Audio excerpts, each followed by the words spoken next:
সুরক্ষা এবং তাদের বিষয়ে কোনো কিছু বলার নেই।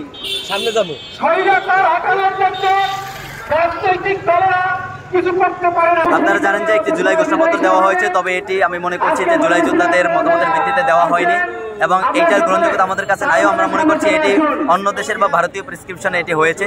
তো সেই জায়গা থেকে আমরা জুলাই ঘোষণাপত্রের সংশোধন চাচ্ছি। একই সাথে সংশোধন করতে হবে, একই সাথে জুলাই ঘোষণাপত্র জুলাই সনদ দেওয়ার কথা রয়েছে, কিন্তু সেই জুলাই সনদ নিয়ে আমরা মনে করছি যে রাজনৈতিক দলগুলোর সাথে দর কষাকষি হচ্ছে। এই জুলাই সনদকে আইনি ভিত্তি দিতে হবে এবং সাংবিধানিক ভিত্তি দিতে হবে।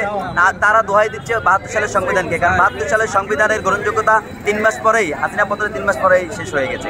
এখন আর সেই সংবিধানের গ্রহণযোগ্যতা নেই। সেই ক্ষেত্রে আমরা মনে করছি যে এই জুলাই সনদের ভিত্তিতে আগামী নির্বাচন হবে এবং এই সনদের মাধ্যমে আগামী যে আপনার গঠনতন্ত্র বা ওই যে কি বলে সংবিধান, সেই সংবিধান প্রণয়ন করতে হবে। তার দাবিতে আমরা আজকে মানববন্ধন এখানে করেছি এবং আমরা মনে করছি অন্তর্বর্তীকালীন সরকার সেই পথেই হাঁটবে বলে মনে